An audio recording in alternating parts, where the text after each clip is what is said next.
Okay, so welcome everyone. Listening on Zoom. This is going to be the first time we do it in English, so bear with us.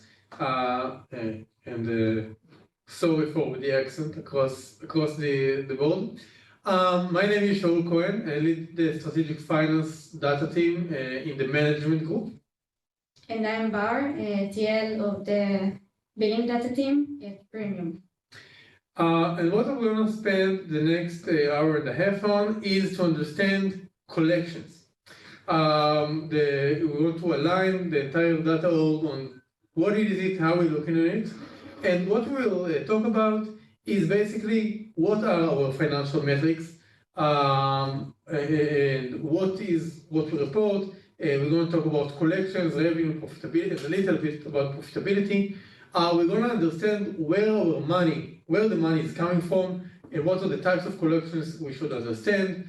Where can we find it, and where we as data people should use. How we treat collections in A/B tests, and to understand which answers we can answer and which we cannot. We will try to do as many stops for questions as possible, because in Zoom it's sometimes hard to stop us to answer a question. But if you do have a question that you feel unanswered, make sure to interrupt us if you see that we're not stopping for questions, but we'll start to have as many as pauses for questions as possible. So our goal is after the session, all of us will better understand collections, which is one of the most important KPIs Wix have, and one of the most important things, if not the most important one, that we are measured on internally and externally by the market. We'll be able to better answer business questions and help the stakeholders in your group, in your company, to understand the impact of initiatives and products, be able to better prioritize efforts based on what is the real potential from them, better measure A/B tests, and to help everyone to help Wix find new growth opportunities, which is and always a non-ending endeavor that we are expecting all of the companies, all of the groups to bring growth opportunities of new money. Also, we are aiming for all of us to be able to better analyze the overall Wix performance, and also, since some of this data is secure, and we'll talk about it after this in the coming session. You need to know which data you might need access for, since this is not given access for everyone. We're good? We didn't ask for who is familiar with it. Right.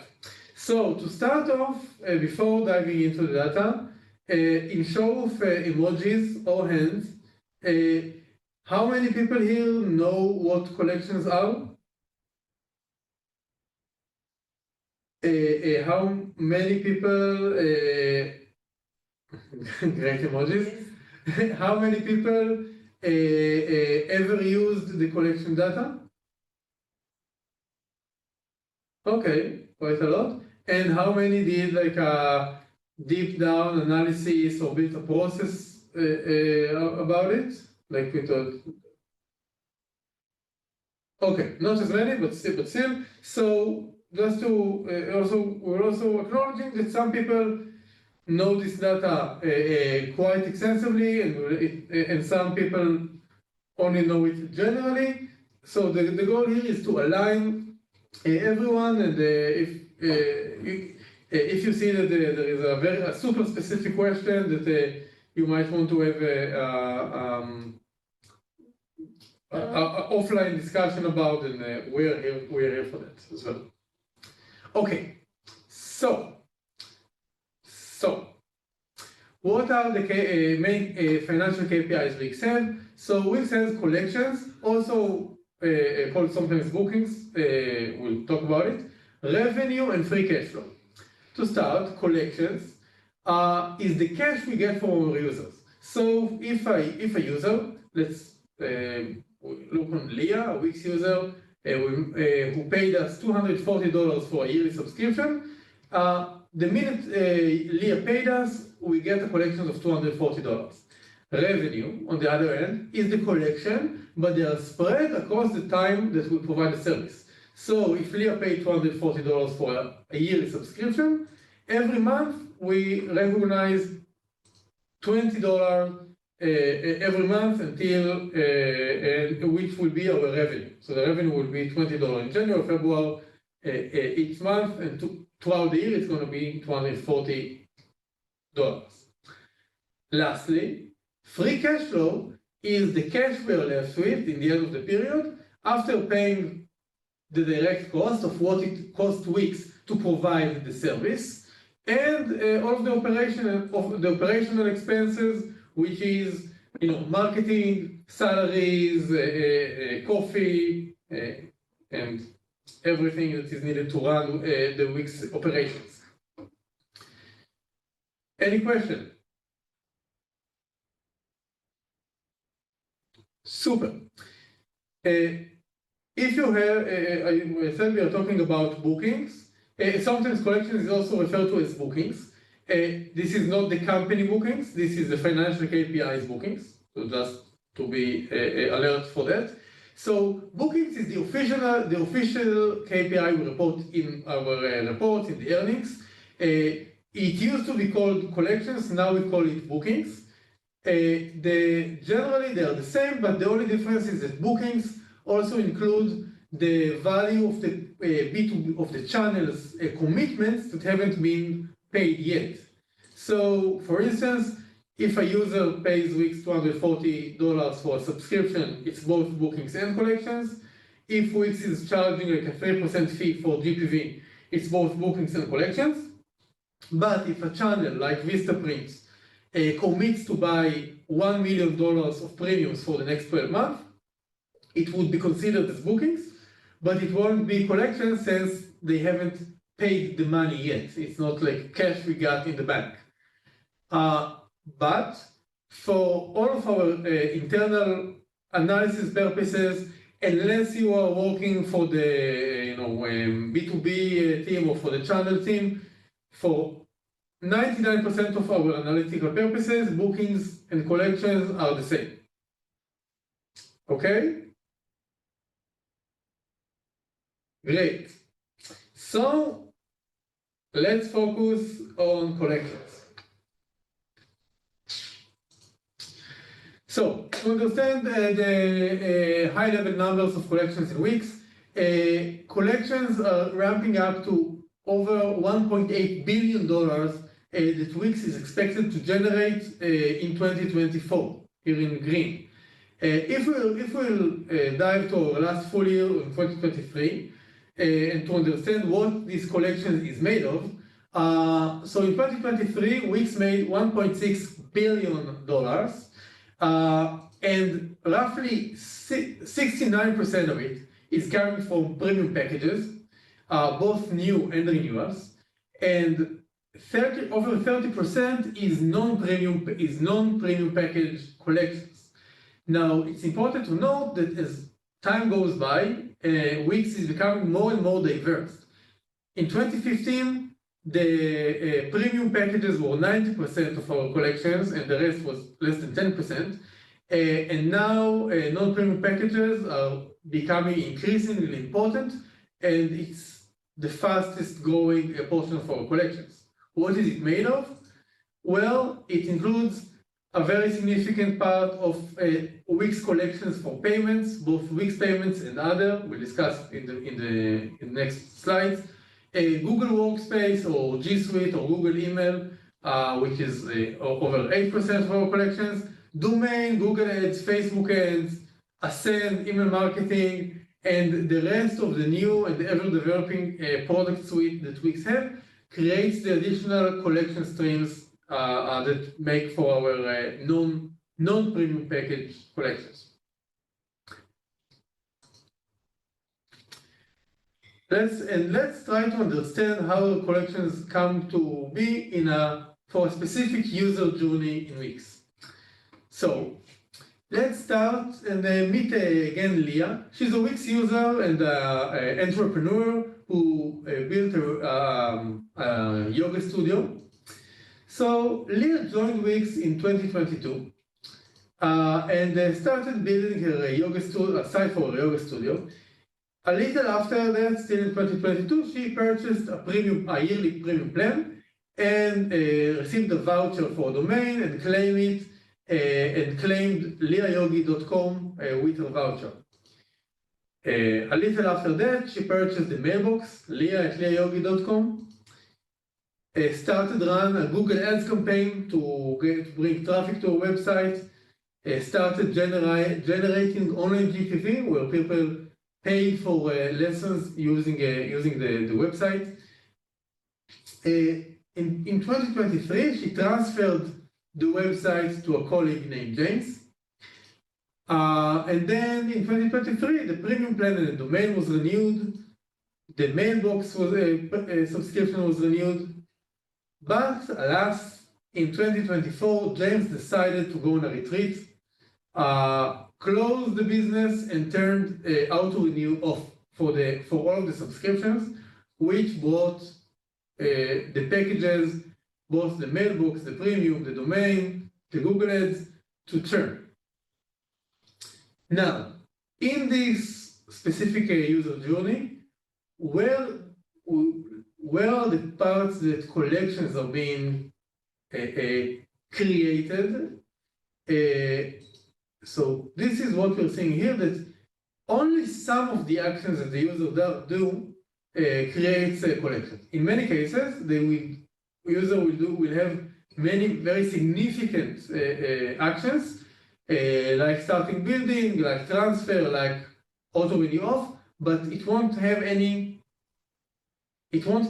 any flow of collections, which is what we also need to understand in this session. Any questions? Okay. So let's review the product flow which create collection to Wix. Okay, so first we have the initial purchase for users that doesn't have a subscription but want to create a new one. And we have also the switch ups for users that already have a subscriptions, but they want to upgrade it. They can upgrade to higher tier or to higher cycle. In those cases, the user will get through the package figure. Next, they will choose the cycle they want to buy. And then, if you can mute. Elisabetta, if you can please mute, unless you have a question that can ask it. Thank you. After the selection of the cycle, the user will get to the checkout form where he will fill his payment method details. He will click on submit, and hopefully, if this transaction is successful, this is the point where we get the collections. The next type is our automated renewal. If a user has, for example, a yearly subscription, after a year, when his period is about to end, Wix will open an automated invoice for the user and will charge the user. The user doesn't need to do anything. And for subscription yearly and above, Wix is required to notify the user by the email 30 days before that they are about to be renewed.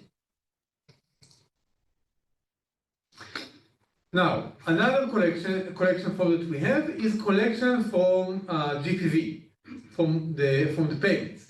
Generally, the way it works is that a user is visiting the user's website and pay. Let's say the user is purchasing $100 worth of shoes from the user. So we have so GPV is $100. Where are collections being generated here? The user pays the payment provider, which we'll cover in a minute, a processing fee of roughly 3% from the GPV, which is the basis, which is what we can recognize in some cases. In many cases, we can recognize as collection as well. So, what is the payment provider? When the user adds payment for the website, adds online payments, they need to decide on which payment provider would facilitate the transactions. It can be Wix Payments, PayPal, Stripe, in Israel, Leumi, for instance. This also will decide what are the collections that we in Wix can recognize. So how it looks on the product side. So the user of user is reaching the site to the checkout and buys the product, and later the user pays Wix the 3% of the GPV. In this case, they pay Wix Payments, but they can also pay other payment providers. And this is the collections that Wix is making from the GPV. Any questions so far? I have a question. Yes, Jordan. So if, for example, PayPal is getting 3% from the transaction, basically they need to like split the 3% between us and them. So then Wix is not getting the full 3%. No, so Wix does get the 3%. We will cover it in the next slides. We will talk about where we see it in the data. But it's the difference between collections and net collections? It's difference between collections and profitability. But the spoiler is that Wix gets the 3% for both Wix Payments and PayPal when we compare collections. We'll cover it even if it won't be clear when you talk about this. Any other questions?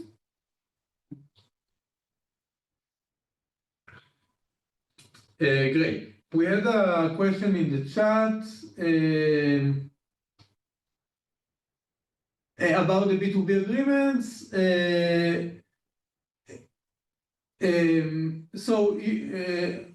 Generally, there's a question in chat about how bookings are recognized in B2B agreements. So generally, bookings are recognized once an agreement was signed.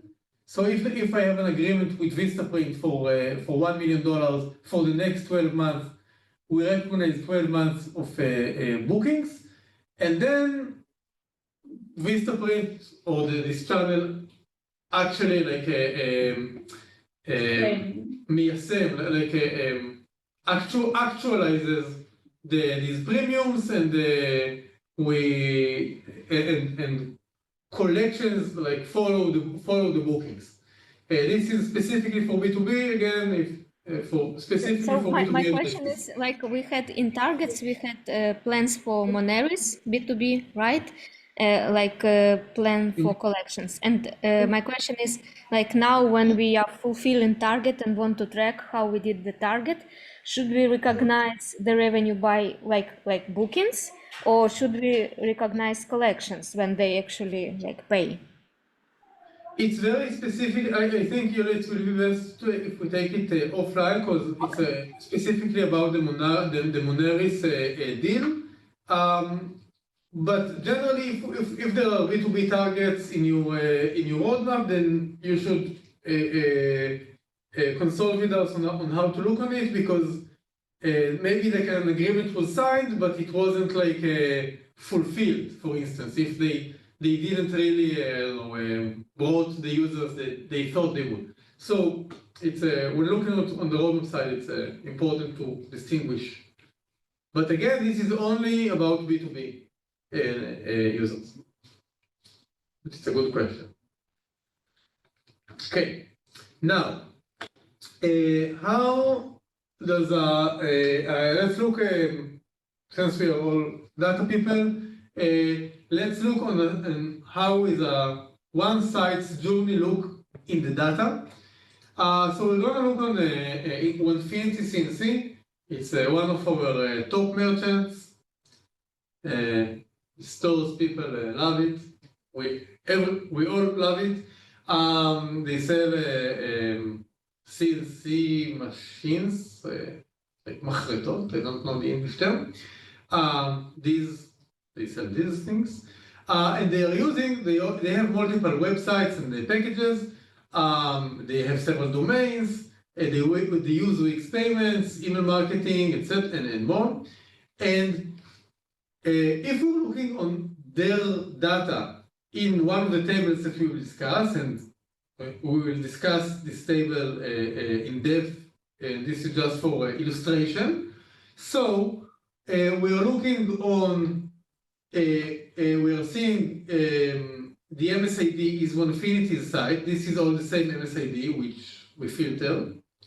We're looking on the transaction they had from April 2023 until August of 2024. We have the account ID, and we'll see that there are several account IDs based on the users that were owning the website in the time of the transaction. And we'll see that this website, this specific website, had two transactions. Each row here is transaction. And so they had, in that time period, two transactions about their package. They had a charge and a renewal for a yearly package for $828. They also had transactions for their domain. Again, charge and renewal for around $25. They had several transactions of Wix payments, which what we are seeing here is our share of each transaction. So in the most top row, we are seeing that there is a transaction from Wix payments, that the collection Wix had from the GPV is 33 cents. It basically means that the GPV here was probably around $10. Okay. Any questions about what we're seeing here?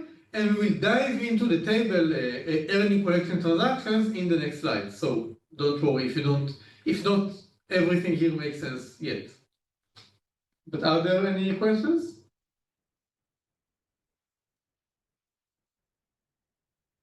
Take this as a no. Okay, so let's get into collections data and how we are using it. So the two most important places that we want to look on collections data is first the FinDB, which is a table run by the premium billing team, which has most of Wix's collections. Bar will elaborate on in a second. But it doesn't include the collection from GPV, which, as we've seen, is quite significant amount of our collections. And the collection from GPV we're getting mostly from Wix payments, which has their own collections table, and separate tables for Stripe, PayPal, and Square. And what we also want to cover on the next session is the earning collection transactions, which is an aggregated, unified table, which includes the collection from both the FinDB, Wix payments, and Stripe, PayPal, and Square. So in this session, we will focus on both the FinDB as the first table that everyone should know, and second, the earning collection transactions, which provides the more unified source, which also includes GPV. And we're going to start with focus on the FinDB. So what is the FinDB?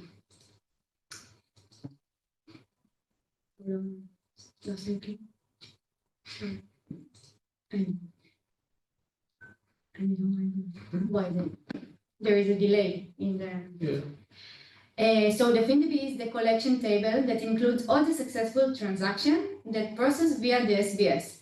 The SBS is an internal system built in-house in Wix that process most of Wix product. It includes 90% of Wix collections, so it's quite a lot. If you use it in the past, you probably know it as vFinance Transaction Union, but as part of the data warehouse project, this table moved to a premium secure financial transaction. Please note that not everybody have access to this premium secure. So if you need it and you don't have it, you should request it by Jira and you can consult with us. The key of this table is the transaction GUID and the line item level. We will deep dive into their meaning later on. And this table is updated once a day. It's updated until yesterday midnight, meaning that if you have successful transaction from the current date, it will not appear in the FinDB yet, just the day after. So the FinDB includes only successful transactions that their amount is not equal to 0. It means that if I claim a voucher, for example, I got a voucher of domain for free from my premium plan that I bought, and I will claim it, this transaction will not appear in the FinDB because I don't pay nothing for this transaction. And actually, I don't have transaction. I will have an invoice, but not a transaction. That's why it will not appear in the FinDB. Another example is the transfer. If I transfer my subscription to Shaul, so this action will not appear in the FinDB. I will see his next renewal under Shaul account, but the action of the transaction will not appear in the FinDB. This table not includes the GPV. Shaul will explain later where you can get it from. And it's not include also channel and enterprise, which we get their subscription most of the time through an API, and they pay not through the SBS. That's why you don't see it in the FinDB. POS also processed via Wix payments, and it not includes in the FinDB. And other subsidiaries like DeviantArt and Modalist, that part of the transaction processed via the SBS and part of them via external system. So it will be partially in this table. Let's talk about the key of the transaction, the key of the table, the transaction and the line item. Here we can see an invoice of a user that in the same invoice bought 2 items, premium plan and Wix logo. Like I will go to the store and buy 2 items, I will get a receipt with 2 products. So here is the same, and in our case, we will get a different line item for each product in the invoice. So I will see line item for the premium plan and line item for the logo product. This invoice, the total amount for both of the product is $154.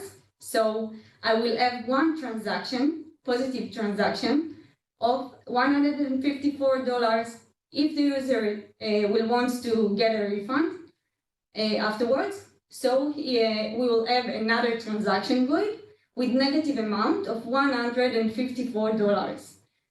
What it means about the key, that each transaction can have multiple line items, so we can see it in the FinDB several times, as the number of the products in the invoice, and each line item can appear more than once if I have more than one transaction for the same invoice.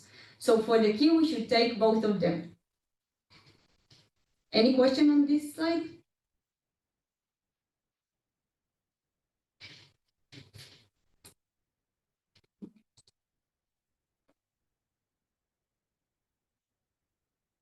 Okay, The main entity we have in the table, it's the user GUID, which represents the account ID.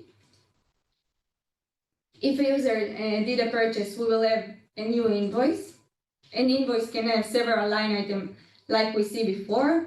An invoice can have transaction negative and positive for the same invoice. And each line item can be connected to MSID, but not necessarily. There are products that I can buy not connected to an MSID, like logo. I can buy logo not as part of MSID site. And the MSID will be the MSID in the time of the transaction that you see currently in the FinDB.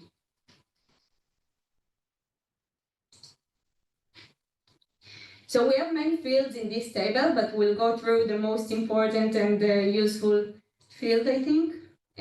So there is the key, we have the line item GUID and the transaction GUID that we talked about.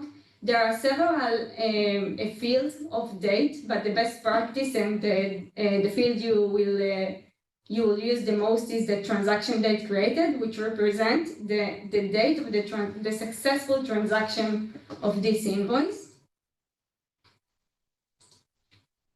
We have the user GUID, which is the account ID, MSID that can. Question. Yes? You said the key is line item plus transaction, but in example it looks like just one GUID. Like Yes, you are right. Actually, it's two GUIDs, but I don't have place in the presentation, but it's two GUIDs. Yeah, it's two separate fields. We have the business type, which indicates the type of the product, if it was a package, domain, mailbox, and so on. The product name, which tells us the specific product. If I buy a premium, I want to know if it's a core, light, business, elite, and so on. The sale type indicates the type of the invoice or the transaction. We will deep dive into its value later. The cycle name, if I bought monthly, yearly, 2 years and above.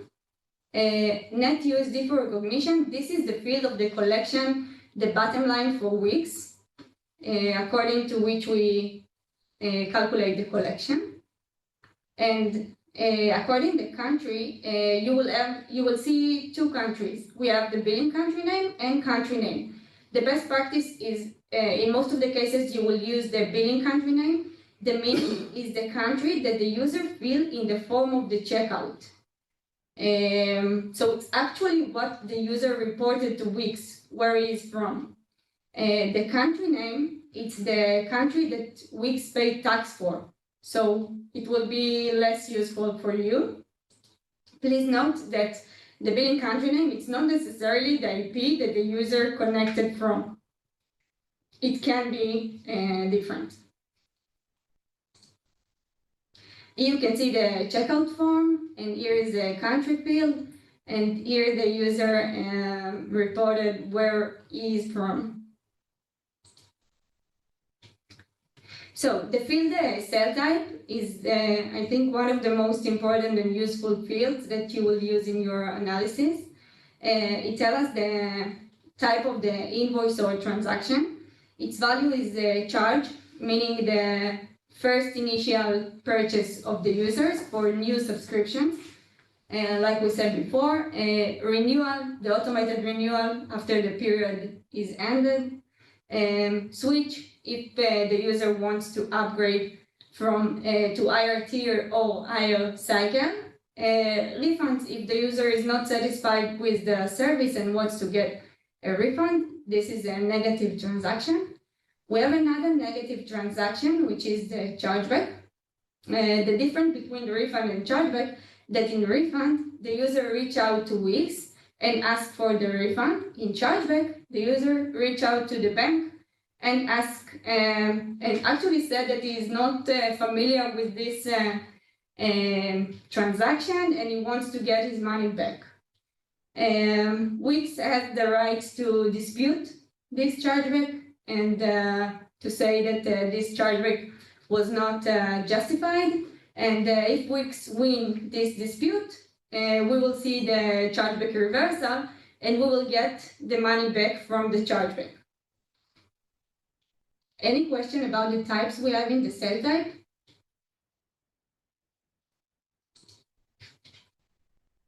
Okay, we have three collection fields. One is the gross collection. It's actually the amount the user pay for weeks, the amount we process. The net collection, it's the same amount, it's the amount we process the user, but reducing the tax he paid. Because the tax is actually not weeks collection. We paid for the government, so we are not recognized as weeks collection. And we have the net collection for recognition, which is the bottom line collection to weeks after reducing the VAT and third-party rev share. For example, if we have a TPA, which is a product external developer create, his share is 80% of the deal and Wix has only 20% of the collections. So in this field, you will see only the 20% of Wix from this deal. So for our analysis purpose, most of the time, the best practice, we'll use this field because this is the bottom line what Wix gets from these transactions. You will have these fields once in USD currency and in local currency. Please note that if you sum collection, don't do it on the local currency because it will have no meaning. That's why we have the USD collection, and the conversion rate is on the time the transaction, the date of the transaction. So we go through a lot of information. Let's take an example to see that we understand it. If I want to check what is the collection from new premium subscription in 2023. So I will use the financial transaction table, aka the FinDB. I will filter by the transaction date created to 2023. I will use business type package, which means premium plans, and the cell type will be charged for initial purchases, new subscription. In the select, I will sum the net collection USD for recognition, which is the bottom line for weeks. A common mistake that we can do it is not filtering the cell type, and then we will get all the renewal switches, refund, and not necessarily what we intend to provide. Another mistake can be summing the local currency, like we said before, and it will have no meaning. We should note that we take the USD unless we analyze specific currency. Any guess what was the Wix collection from new premium subscription in 2023?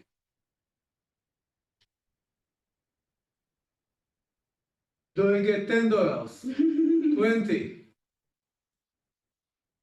$1 million?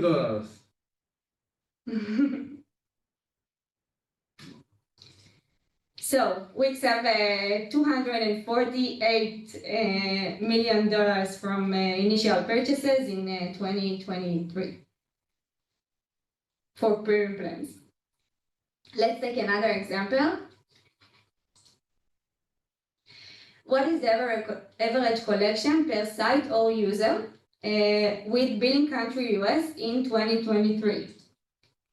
So again, we will use the financial transaction, the FinDB. We will filter the transaction date created for 2023.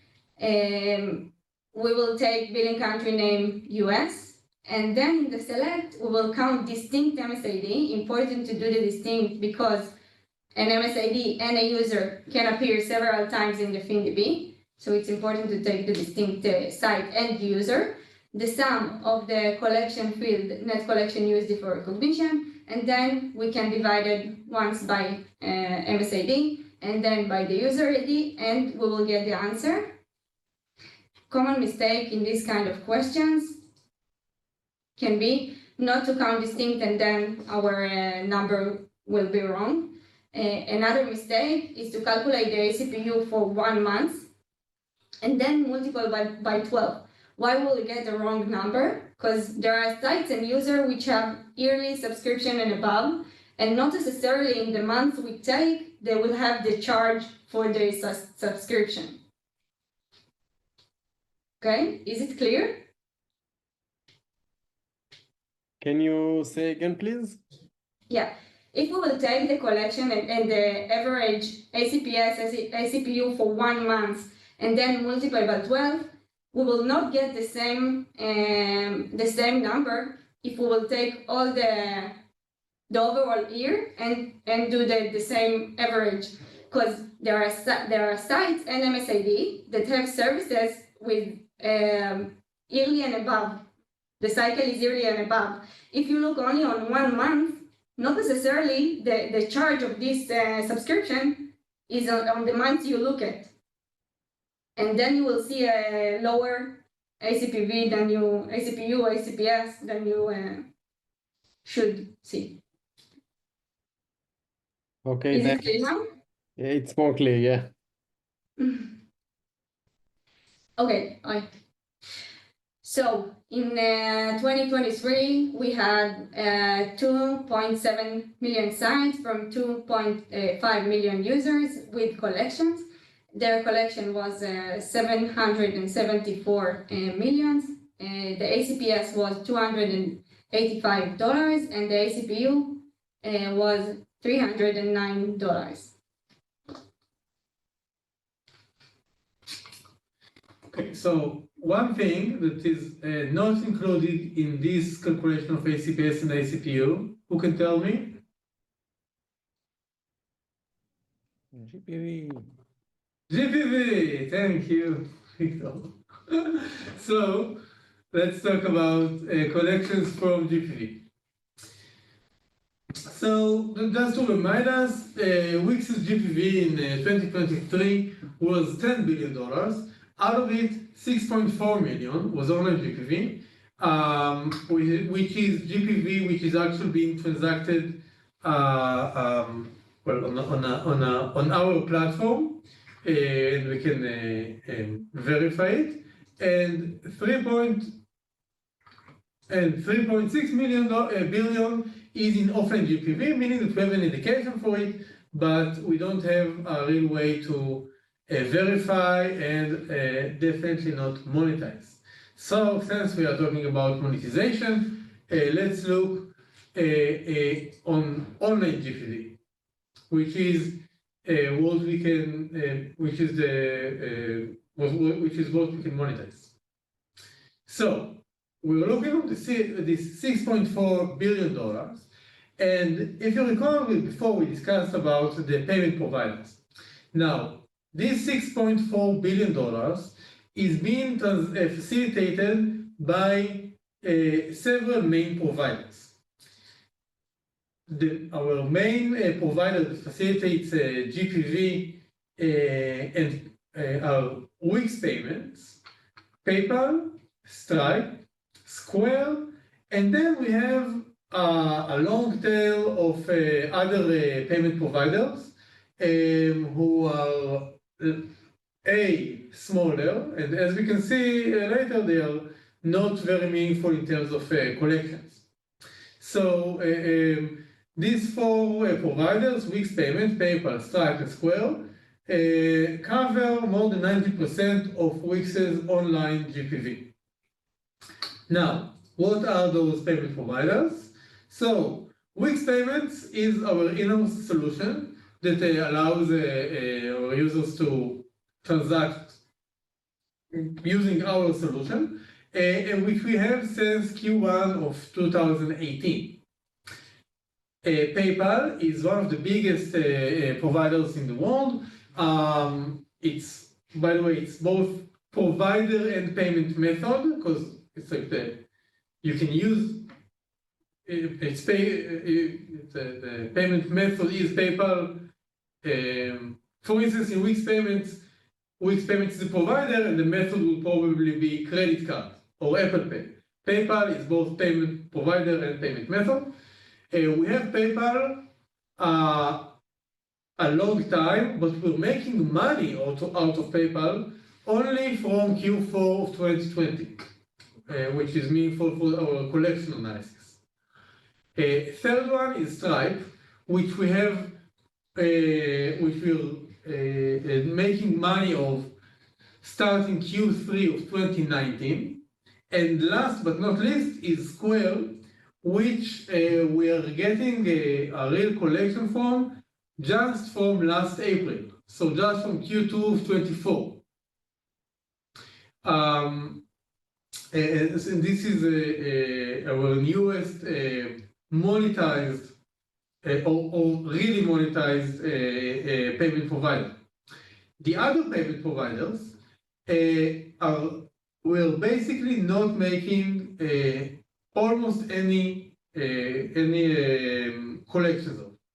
Now, and this goes back to Yarden's questions, the fee that almost all of the payment providers are taking is roughly 3%. It varies by country, by currency, by the type of, if it's like a cross-border or same country transaction, but roughly the fee is around the 3%. And the fee is the same, and the fee is what we, in Wix, recognize as the collection. And it is important and non-trivial to understand that it is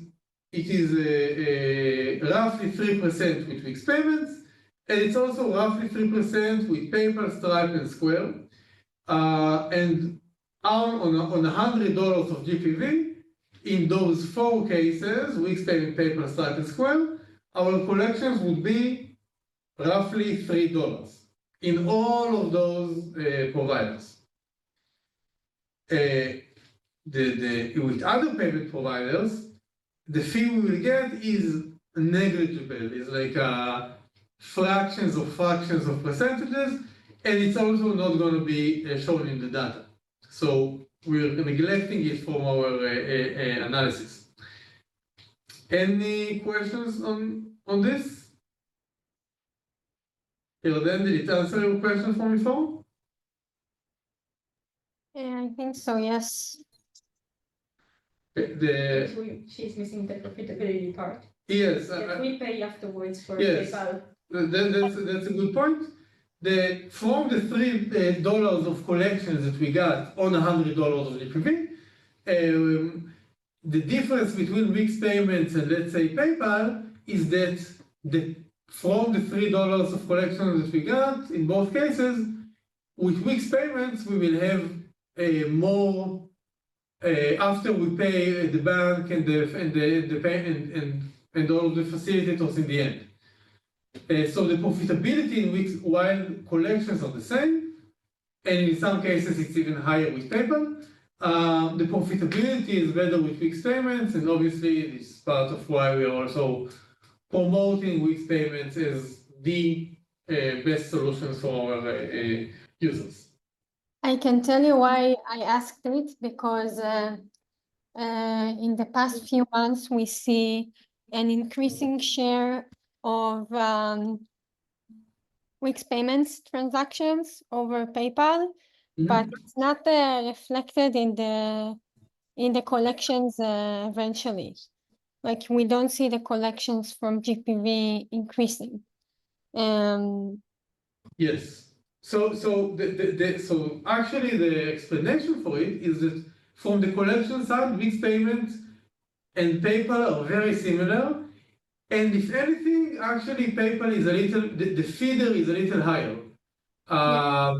Because PayPal has a take from the users between 3.2 and 3.4%. So it's actually even higher than that on the collection side. But we are pushing very strong in the funnel and in the onboarding. We're pushing the users to Wix payments in the countries that are eligible for it, of course. So this is part of the reason that it's really increasing. We push it because of the profitability eventually? Yes. It's Okay. much more profitable. And it's our solution. But it's on the collection side, it's pretty simple. Now, all of those providers are reflected in the earning collection transaction table, which is what we've seen an example before. Now this table, prod management secure earning collection transactions, is a transaction level table which was built as a company-wide source of truth for collection data for analytical purposes, and we are also using it to build the earnings reports on. And it's like I said, it includes all major sources of collections, both everything coming from the FinDB, and also Wix Payment, Stripe, Square, PayPal, Stripe, and Square. The data is also enriched with additional dimensions that are very good for analytical purposes, like user cohort. Is this transaction recognized as a partner transaction on the earnings definition? So if the site was connected to a partner while the transaction happened, and is this transaction coming from a channel? I have a question. Yes. Like FinDB is on level of transaction plus line item. So here it's the same, or you doing aggregation? No, it's the same. Okay. Also here, we might have same transaction with two line items, but we are building a key which is collection GUID, which is exactly for the purpose to have a unique key for checking duplications across the table. But it's mostly technical. You don't really do join on this key. This table is updated once a day after the FinDB and payments table are running. May I ask a question? Yes. You use our table Wix payments by Wix collection, or you do your own join for these tables? No, so we're using Wix collection from payments table.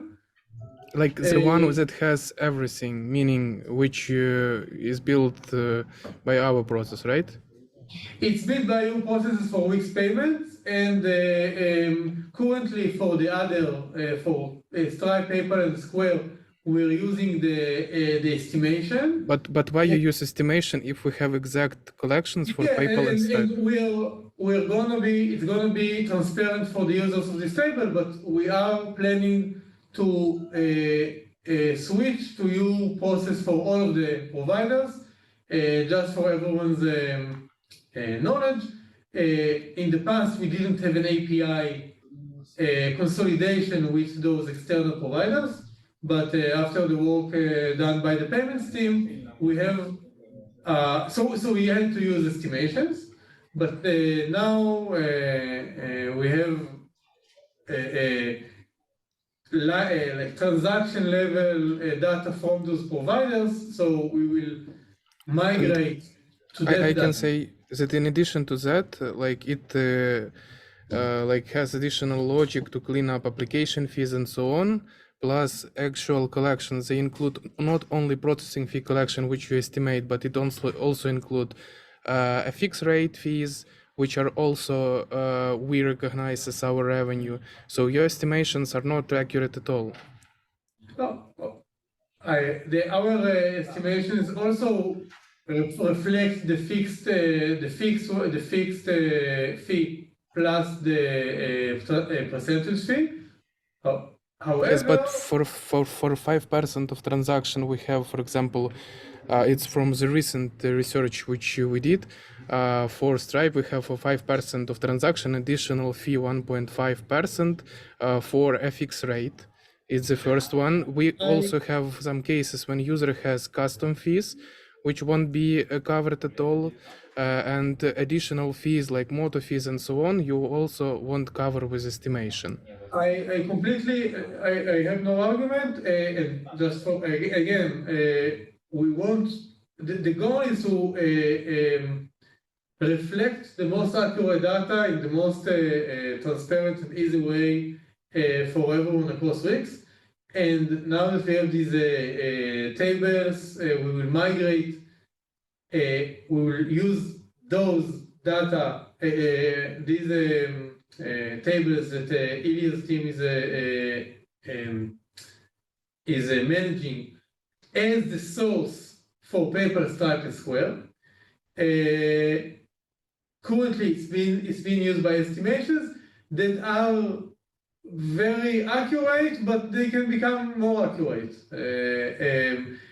But again, this is gonna be, it's important for all of the other listeners to understand that it's gonna be transparent when you use the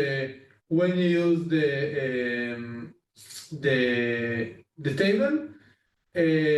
For every line, you will see the kind, for instance, for a paper transaction, you will see the sum is coming from, now you will see it's coming from estimation, and very shortly, I hope we will migrate to the payments team process, but it will be on the same structure per line. So it will affect the earnings table? It will be reflected in the earnings table, but it will be transparent for you as a user. It will just be behind the scenes taking data from the week's payments team, from the tables that Ilya mentioned, and not from our estimation. And Will this will it sorry. like affect retroactive, like it will affect the numbers somehow? You like, can you estimate? We will see what is the impact on the numbers, but earning collection transactions is You can, because you already reported these numbers. yes, it will probably be reflected from here onwards. So Like on from the future. where, yes, from where, for once you migrate onwards. From the current queue. Yeah, okay, from when we start doing this change. Aya, you also had the question? It's the same question you then just asked. So Okay, great, my think alike. Anyone else? Great. Okay, so what fields we have in earning collection transactions? So we have the collection GUI, which, like I said, is our primary key. All of the main fields from the FinDB, MSID, account ID, subscription, package ID, transaction ID, product ID, etc. We try to filter some of the more technical columns, so the table would be less scary. Collection USD, which is the main collection field. We also have local currency and also have the collection USD, but with on a year-over-year FX neutral. If you see that you need to use it, talk to me because I don't want to focus on this. And collection USD is, like Bar said before, it's the collection that we recognize on both from the FinDB and from the collection, the GPV. The source of data is either, like I said, it's coming from the FinDB or from the week's payments or Stripe, PayPal, and Square. Well, lastly, we should know that the collection USD we're doing a little more adjustment to the data coming from the FinDB to also reflect cases where specifically with channels, we pay the channels rev share on our collections. So we also reduce that, so it would be a more precise measure. But you should just use collection USD from the TLDR of my point.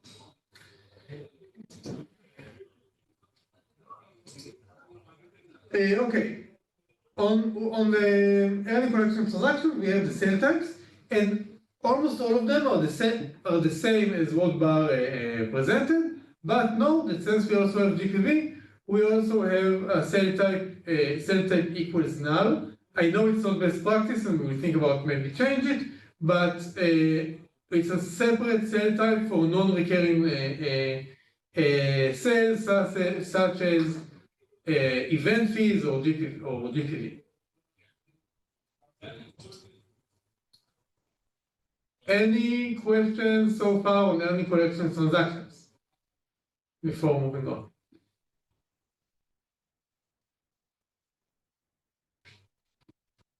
Okay, so we want to cover some important issues around these tables.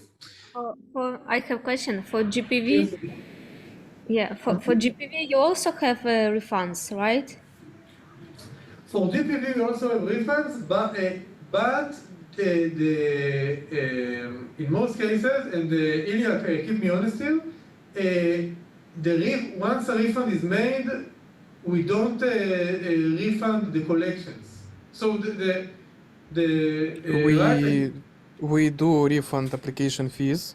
application It's fees total is, and dependent. application fees for everyone who don't know it is the fee that we're taking on the event tickets. But if a user, like if user of user did a refund on GPV, will the user receive a negative, like will we have a negative line of collection? I think not. We will have on chargebacks and we will have on refunds initiated by Wix team or by provider. So in some cases we would have negative lines for collection for payments. Yes. Okay.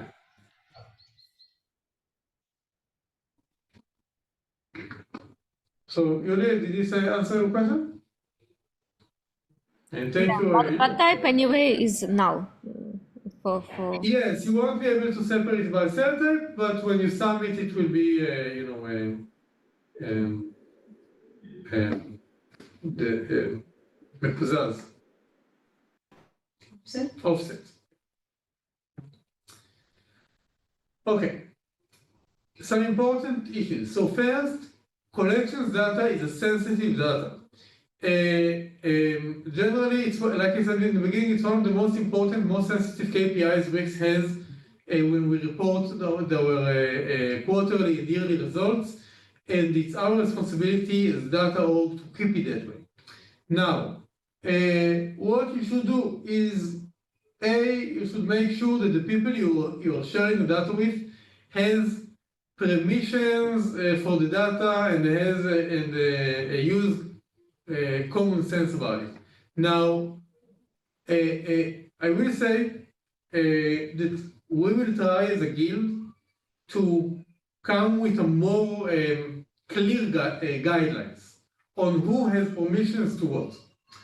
However, since now there are not clear, I can't say that, okay, only head ofs can see collections data, or, there's no clear distinction, and this is why we all need to have the responsibility to use common sense.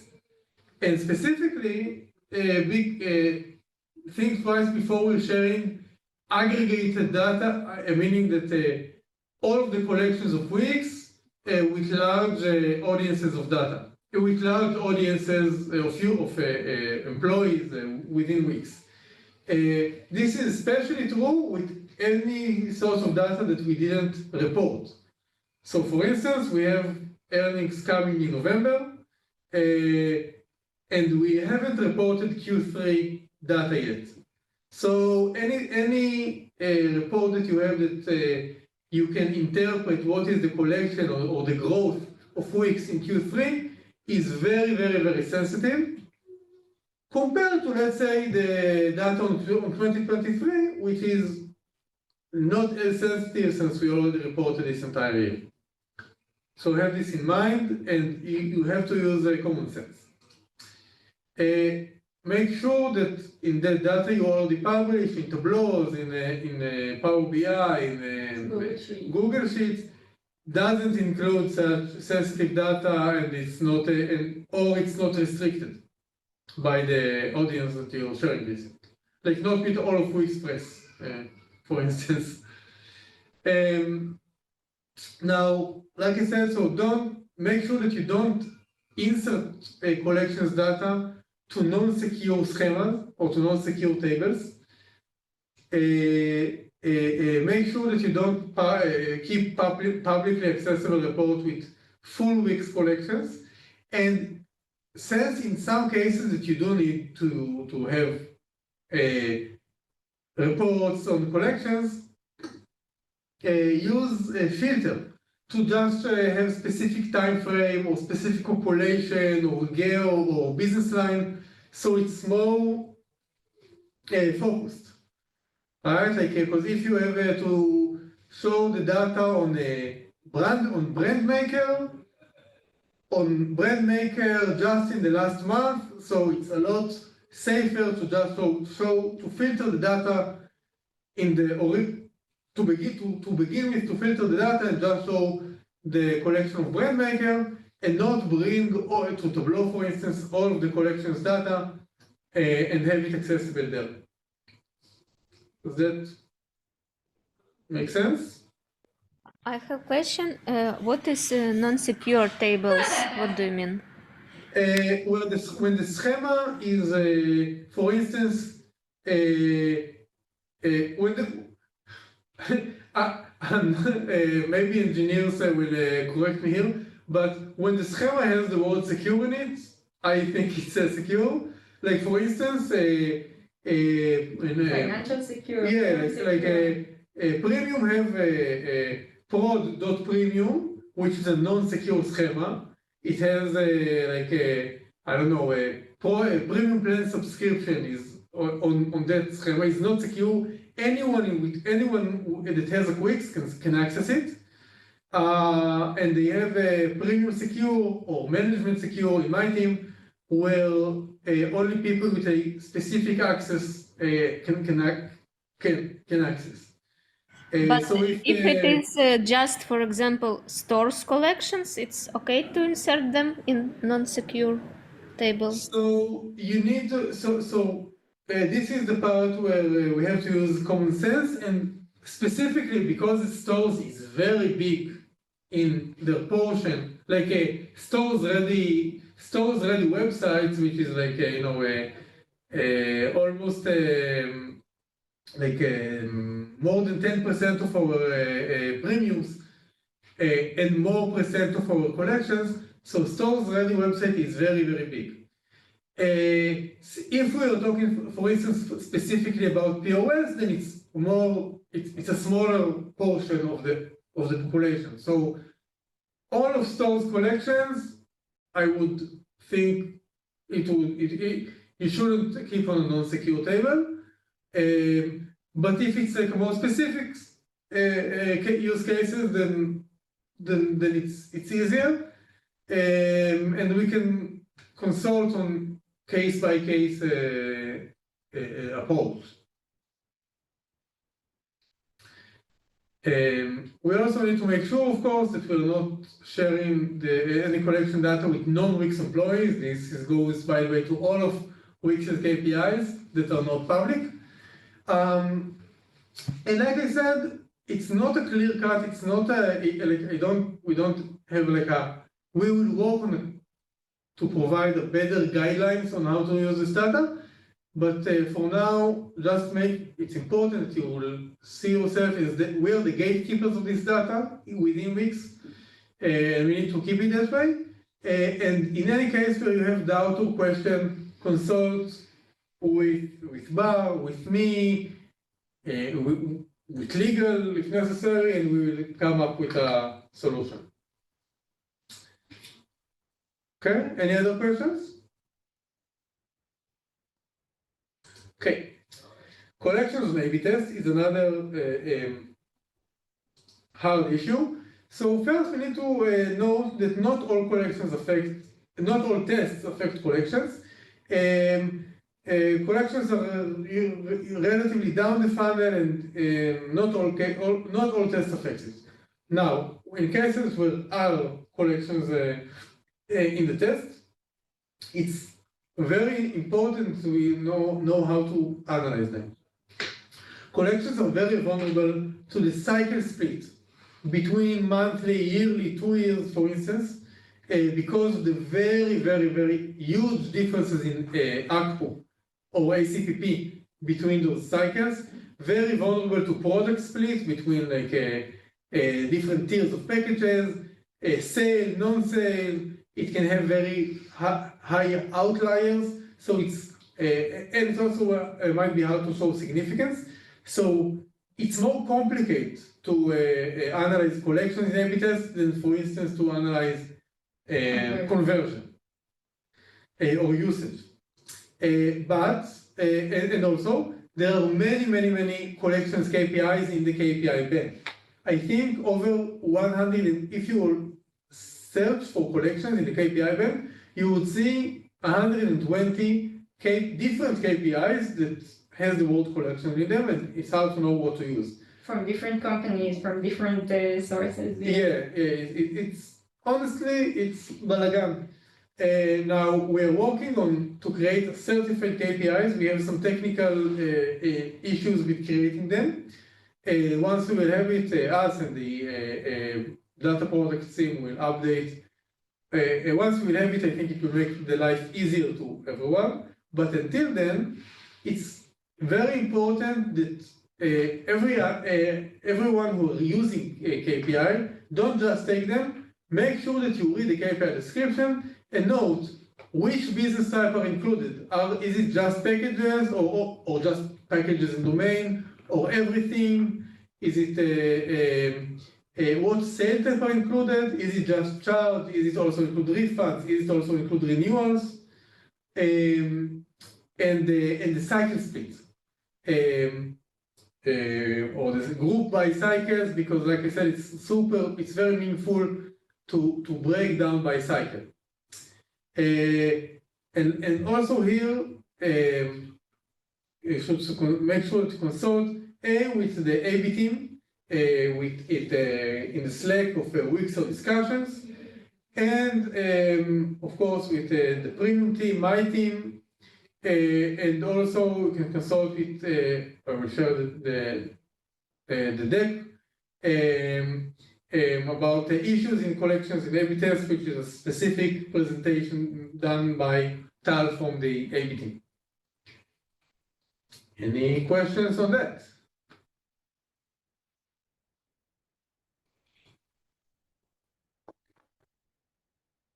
Surprisingly, no. Okay, so we covered a lot, and we are approaching the last part of the data know-how. But we wanted to try to understand together which questions we can answer and which questions we are not. And this is where you should open your cameras, because it's a quiz and there are awards. No, there aren't really awards. The award is participation. Okay, so with a show of emojis, I want to, let's see which questions, or hands actually, we'll look on the question and understand if we can answer it, and if we can we use the FinDB, the earning collection transaction table, both or none of those to answer those questions. So, if we want to understand what are the collections coming from Wix Studio Premiums, is it an answer that we can answer using any of these two tables? Who says yes? Raise your hand or do emojis. Who says no? Okay, And the answer is that we can answer this using both tables. We would also need to join on the product GUID to dim products to see what are the studio premiums, the products which are studio premium. What was how much money did we make from GPV of restaurant sites in Poland? Can we answer those questions? Who says yes? Who says no?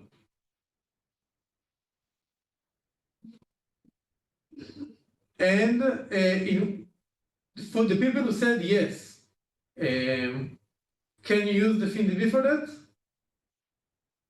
Can you use early collection transactions? Well, yes, you can use. We can answer it, but just with early collection transactions, where we will filter the business type to be under Wix Payments, Stripe, Square, or PayPal. And of course, we'll need to join on MSID level to the specific restaurants, to the population of restaurant sites in Poland.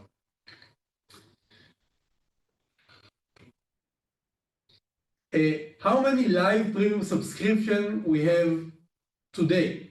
Can we use the FinDB or early collections site, early collections, to answer that question? Who says we can? Who says we can't? And it's true that we can't use any of those tables since we are only seeing transactions on this on both of these tables. If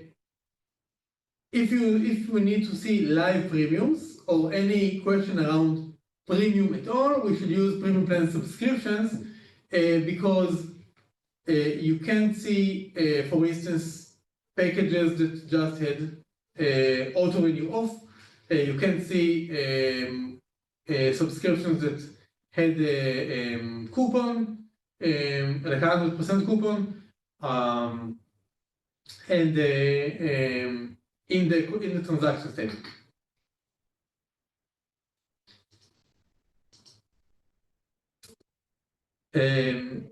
What is the renewal rate of packages in the GB in Britain? Can we use any of those tables?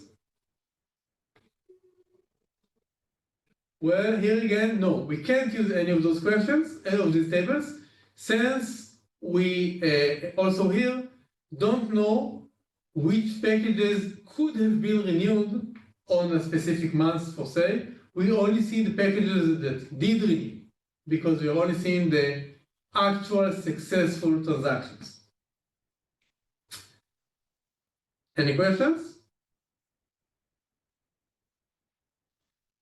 Okay, I think it's going to be a last question for the quiz.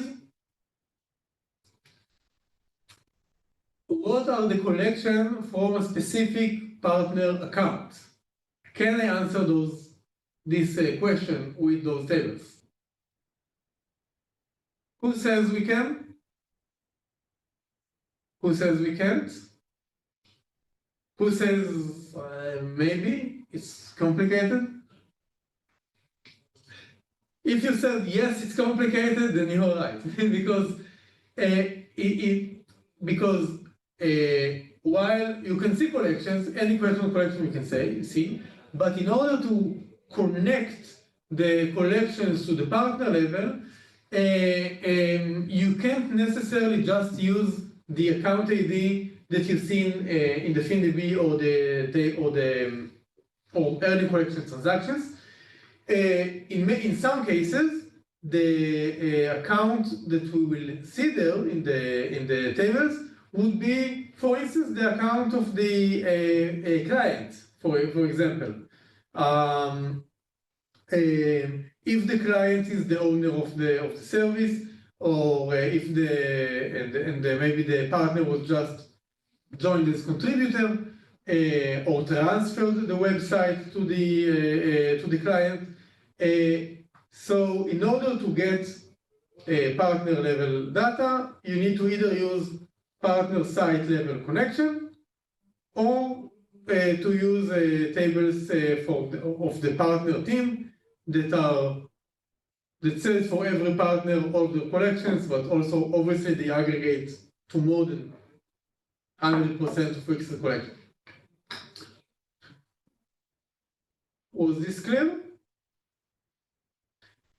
In case it wasn't, just remember that when you're dealing with partners, it's usually complicated. So just have it in mind that in partners have multiple definitions, multiple cases. So just when you're talking with partner, make sure to consult Michal Elimelech's team or my team, because it's usually not self-explanatory.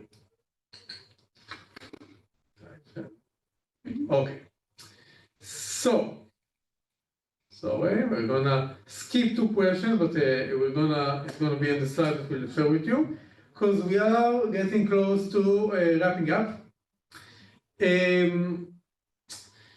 So first, it's been a lot of we dealt with a lot of business concepts and a lot of data concepts, but here are 5 things that if you just take 5 things from today, let there be these 5. The tables that you should know are the FinDB, which has all of the collections that are being transacted on the SBS, on Wix billing system, not including the collection from GPV, and the any collection transactions, which include both the FinDB and the GPV of most important payment providers. Second, currency. Make sure that you always take USD. In the FinDB, it's net USD for recognition. Make sure that you never mix currencies. It's a very common mistake. I did it more times that I'm feeling comfortable to admit. But you would get very messed up result if you sum US dollar, Turkish lira, and Indian rupee. So never mix currencies. Business types, package, domain, mailbox, payments. Make sure to always analyze your data by these, or to always break down your data and your analysis by these business types. Because we are always adding more and more business types.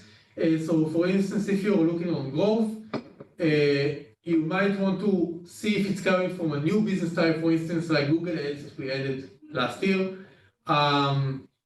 Very, very important, distinguish for all of your analytical purposes. Sale type is also critical for analysis.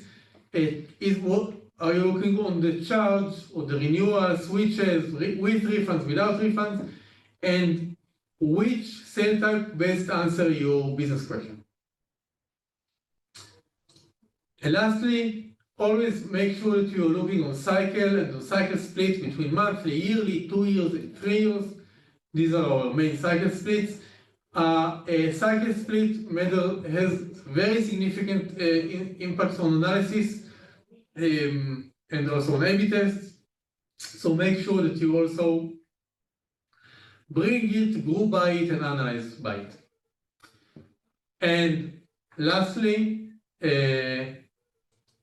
all of this data is very sensitive. Make sure that let's make sure that we keep it that way. As data org and data people.